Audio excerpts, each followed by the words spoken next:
If you've ever whispered the name Jesus in prayer, but still felt like something was missing, this message is for you. Because what if the name we were taught to worship wasn't the one that carried the power? What if the name Jesus was never spoken by his mother, never uttered by his disciples, never once written by his own hand? What if, buried beneath centuries of translation and religious control, there was a different name, an older name, a name that wasn't just a sound, but a frequency, a name that wasn't meant to be worshipped, but activated? That name was Yeshua. And today, something inside you is going to remember it. This isn't a lecture. This isn't a history lesson. This is a moment of spiritual remembrance. Because when you speak the true name, not from your mouth, but from your soul, it doesn't just change what you believe. It changes who you are. The name Yeshua isn't about religion.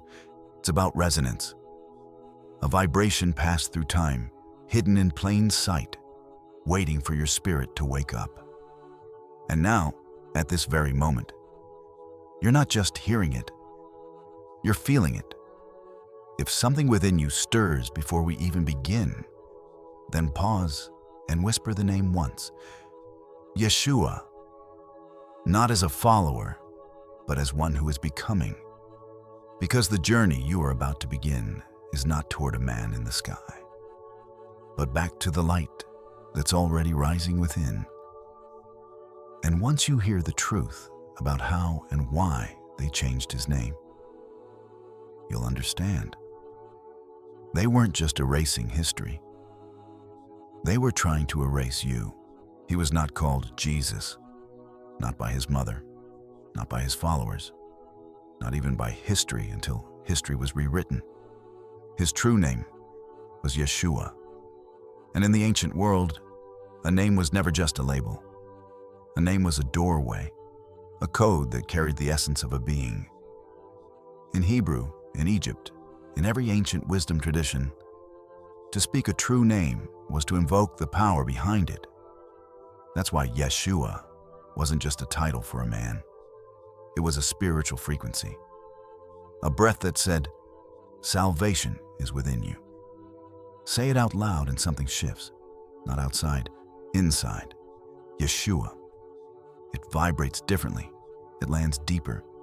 It calls something forward. But that's exactly why they couldn't let it remain. Because a name like that is dangerous. It awakens. And anything that awakens people cannot be controlled. The moment people remembered the name Yeshua, they'd stop worshiping blindly and start transforming from within.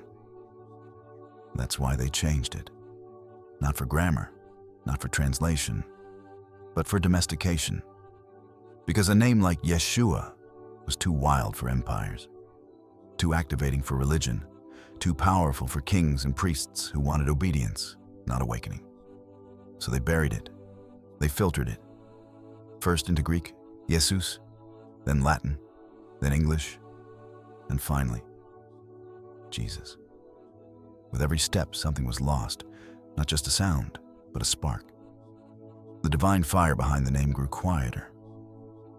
And the man who walked among us saying, "The kingdom is within you," was turned into a distant deity, sitting on a throne, waiting to be worshipped instead of realized. But here's the truth. You were never meant to just believe in him. You were meant to become like him, and the name Yeshua was your map. So let me ask you something. Has something inside you stirred while hearing this? If it has, then you're not just learning, you're remembering. Leave a comment below. Yeshua is awakening in me. Not for the algorithm, but as a signal to the others, to those still searching, to those still silent, to those who remember too. Because the name they erased is the name your soul never forgot. They knew the name had to change, but it wasn't enough to change the sound. They had to change the meaning. You see, the movement Yeshua began wasn't a religion. It was a revolution of the soul. It was raw, mystical, uncontrollable. The early followers weren't building temples. They were igniting hearts. They spoke of light, of awakening, of becoming, not believing. But then came an empire. Rome was fracturing, and Emperor Constantine needed more than armies.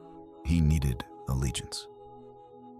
He saw the spiritual movement spreading underground, uncontained, unregulated. And so he made a decision that would echo through eternity. He would weaponize the divine. In the 4th century, at the Council of Nicaea, a transformation began. They crafted a new story, a Roman-friendly Christ. Not Yeshua, the awakener, the guide who pointed inward, but Jesus, the distant king, enthroned in heaven, crowned by doctrine, sealed with fear. They erased the mystic and enthroned the idol. And it worked. The energy shifted. Yeshua became Jesus. Jesus became Isus. And with the invention of the letter J centuries later, he finally became Jesus. The sacred breath, the Hebrew she sound, vanished. The divine name, stripped of its fire, became a tool of empire. But the damage was far deeper than letters. They inverted the message. What was once a path of self-realization became a system of control. The Christ within was replaced by a Christ above. The call to know thyself became a command to submit. And the sacred mystery of transformation was buried beneath rituals and robes. But something survived. A flicker in the dark, a whisper through time. His name, not the one they gave you, the one your spirit still remembers. Yeshua. Say it again, slowly. Yeshua. Can you feel it? Not just in your mind, but in your chest, your spine, your breath. That's not imagination. That's memory. A living current reawakening in you. And that is what they feared. The name Yeshua was never just spoken. It was structured. Every letter in Hebrew is more than a symbol. It is a world, a vibration, a truth. And the name Yeshua was a divine design, a master key composed of 4 sacred Hebrew letters. The first is Yud, small, simple, yet infinite. It represents the divine spark, the finger of God, the seed of all creation. It is the fire that lives in every soul, the light that cannot be extinguished. Next comes Shin, the eternal flame.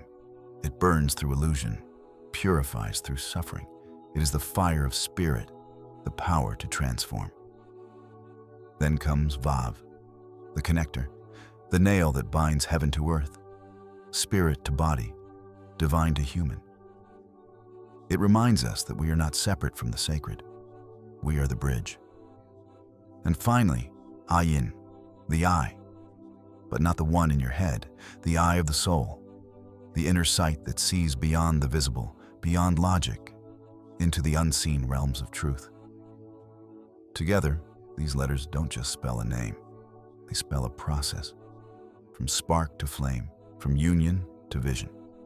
The name Yeshua is a sacred technology, a spiritual equation encoded into sound. Say it, and you awaken the spark. Feel it, and the fire rises. Integrate it, and heaven meets earth in your breath. That's why it wasn't just removed, it was buried. Because if people ever rediscovered what the name actually meant, they would no longer worship passively. They would rise actively. They would stop looking outside and begin igniting within. And that is the moment fear begins to shift from the believer to the system. Because an awakened soul cannot be controlled. An embodied Christ cannot be sold. And that is why they needed you to forget. But you didn't. You're here. And so is the name. Breathe it. Whisper it. Let it echo in the spaces religion told you were empty. Yeshua. It is not a title. It is a transmission. One that your spirit was always meant to carry. His name wasn't the only thing they changed. They buried his words too. Not the ones etched into marble cathedrals, but the ones whispered in sacred spaces. The teachings that unlocked the kingdom within. In 1945, in the sands of Nag Hammadi, Egypt, a discovery was made. Hidden scrolls, lost texts, and among them, the Gospel of Thomas, a record of Yeshua's most mystical sayings, unfiltered, unapproved, and dangerously alive. In these pages, he doesn't say, "Worship me." He says, "Split the wood, and I am there. Lift the stone, and you will find me." He was never pointing to the sky. He was pointing inward. And when his disciples asked him, "When will the kingdom come?" he didn't say, "Later." He didn't say, "After death." He said, "The kingdom of the Father is spread out upon the earth, and people do not see it." Not a place, a perception, a frequency. You don't die into heaven. You wake into it. That's why the system had to silence him. Because a kingdom that doesn't need priests or walls or rituals is a threat to every institution built on power. If people knew that the divine wasn't in gold-lined halls but hidden beneath every breath, they'd walk away from religion and walk back to their own souls. These sayings weren't just poetic. They were instructions, codes to unlock a consciousness long forgotten. The light wasn't meant to descend into you. It was always meant to rise from you. So let me ask you again, not as a narrator, but as a voice calling from your own memory. Can you feel it? That flicker behind your ribs, that pulse in your spine, that ancient spark remembering its flame. Then claim it, speak it, whisper in the comments, "The kingdom is within me."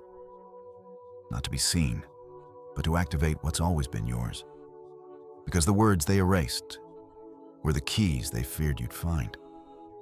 But now that you've found them, you don't just carry the message.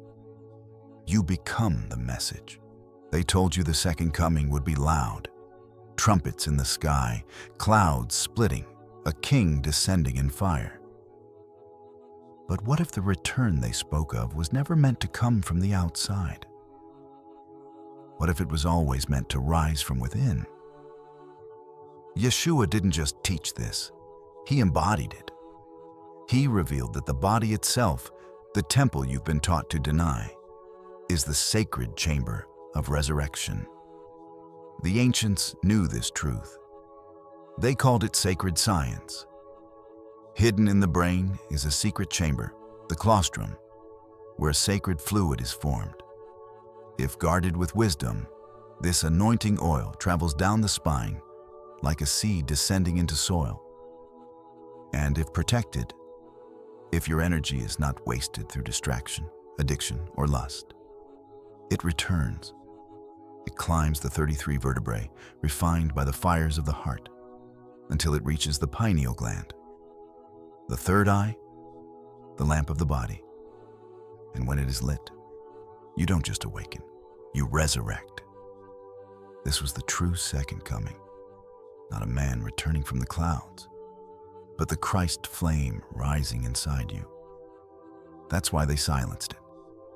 Because once you realize that your body is the tomb, and the temple, and the throne, then no one else can sit in that place but you. No priest can stand between you and God.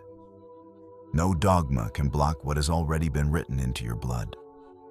And no system can stop what has already been set in motion. You were never waiting for a savior.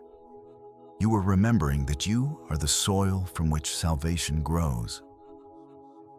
Yeshua didn't come to show you how to worship him. He came to show you how to become what he became. And now that you've heard the call, you are no longer asleep. You are the return. You are the second coming. The light has already risen, and it's wearing your name. Take a breath, not just through your lungs, but through your soul. Because everything you've heard wasn't information. It was activation. The name they changed was a code they feared. And the kingdom they buried was never lost. It was hidden beneath your own heartbeat. All this time, they taught you to look up, to beg, to kneel, to wait. But Yeshua whispered something else. The kingdom is within you. And now you don't just remember his name. You begin to become it. Not in theory, but in vibration. Not in dogma, but in embodiment. The resurrection doesn't happen in tombs. It happens in hearts that are ready to ignite. So right now, wherever you are, close your eyes. Place one hand on your heart, the other on your belly. Feel the warmth beneath your palm. That's not just flesh. That's the flame. Whisper the name, not to the heavens, but to the light within you. Say it, not like a fan, but like a mirror. Yeshua. Feel the Yud spark in your chest. Yeshua. Feel the Shin rise like fire. Yeshua. Feel the Vav connect earth to spirit. Feel the Ayin open your soul's eye. This is not worship. This is remembrance. This is not performance. This is becoming. Let the breath carry it. Let your blood respond. You are not watching the second coming. You are the second coming. Now let the world feel your return. Like this video, not for algorithm, but for awakening. Comment, the Christ is rising in me. And subscribe, not to a channel, but to the light you now carry. Because we rise together, quietly, boldly, eternally, like stars returning to a dark sky. The name is yours now. The flame is lit and the veil is torn forever, is torn.